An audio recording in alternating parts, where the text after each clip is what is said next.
Assalamualaikum warahmatullahi wabarakatuh. Selamat siang, salam sejahtera bagi kita semua. Om Swastiastu, nama budaya, salam kebajikan. Rahayu. Puji syukur kita panjatkan kehadirat Allah SWT atas berkat dan rahmatnya kita dapat berkumpul dan berpartisipasi secara virtual pada siang hari ini dalam rangka mengikuti webinar dengan tema Etika Profesi dalam Perencanaan Pajak. Tema ini sangat relevan dan tantangan dunia bisnis dan profesi akuntan dewasa ini, khususnya di tengah meningkatnya perhatian publik terhadap praktek perencanaan pajak atau tax planning. Bapak Ibu hadirin yang saya hormati, dalam kesempatan yang berbahagia ini, izinkan saya menyapa yang terhormat Bapak Joyneri selaku Ketua Dewan Kode Etik Ikatan Akuntan Indonesia atau IAI, jajaran pengurus Dewan Komite Etika dan KAPJ Ikatan Akuntan Indonesia,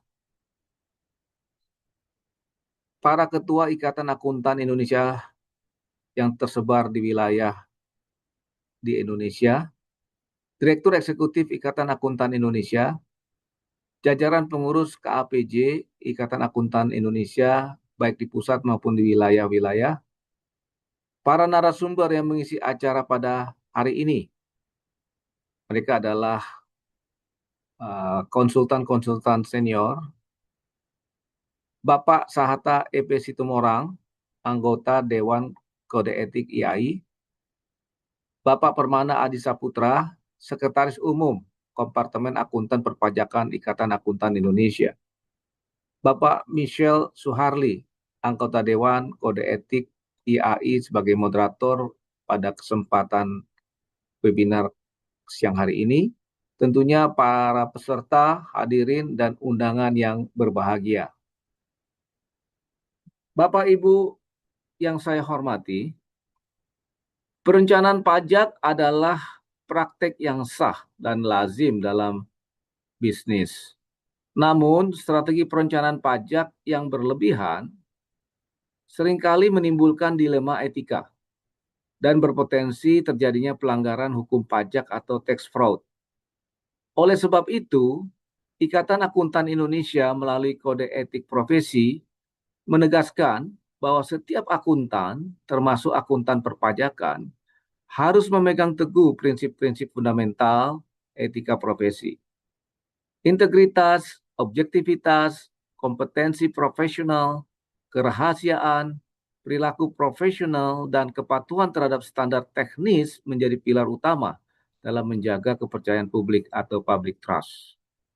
Sebagai akuntan perpajakan, kita berada di posisi strategis sebagai penghubung antara kepentingan wajib pajak dan negara. Disinilah etika profesi memainkan peran penting.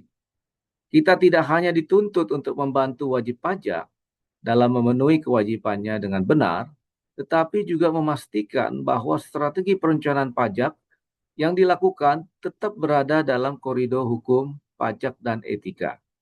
Dengan demikian, kita bukan hanya menjadi teknokrat pajak, tetapi juga sebagai penjaga keadilan fiskal dan reputasi profesi. Bapak Ibu hadirin yang saya hormati, integritas menuntut kita untuk selalu jujur dalam memberikan nasihat maupun menyusun laporan untuk kepentingan pemenuhan kewajiban pajak. Objektivitas mengingatkan kita untuk bebas dari konflik kepentingan, meski dalam tekanan bisnis maupun relasi klien.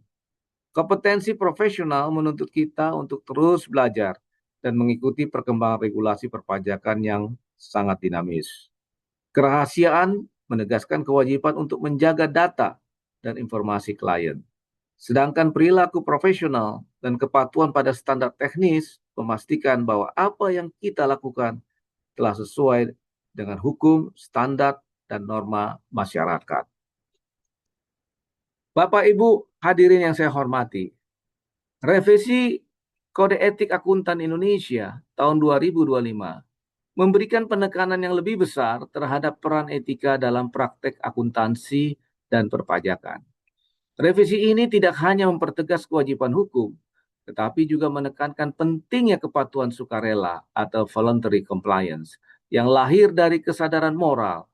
Inilah yang membedakan profesi akuntan dengan profesi lainnya. Bahwa tanggung jawab kita bukan hanya kepada klien, tetapi juga kepada publik, negara, dan generasi berikutnya. Akhir kata, saya mengajak kita semua, khususnya para akuntan perpajakan, anggota Ikatan Akuntan Indonesia, untuk menjadikan kode etik profesi bukan sekedar dokumen formal, tetapi pedoman hidup dalam praktik sehari-hari. Mari kita jadikan perencanaan pajak bukan hanya sarana efisiensi bisnis, melainkan juga wujud kontribusi nyata profesi akuntan bagi pembangunan nasional yang berkelanjutan atau Sustainable National Development. Bapak Ibu hadirin yang saya hormati, pada akhir sambutan kunci saya ini, saya mengajak teman-teman dan hadirin yang saya hormati untuk mengikuti dan menyimak serta mengimplementasikan pencerahan yang akan disampaikan oleh para narasumber kita pada hari ini. Terima kasih atas perhatian Bapak dan Ibu sekalian. Selamat mengikuti webinar. Semoga diskusi ini memberikan pencerahan dan memperkuat komitmen kita terhadap etika profesi. Wassalamualaikum warahmatullahi wabarakatuh. Om Santi Santi Santi Om.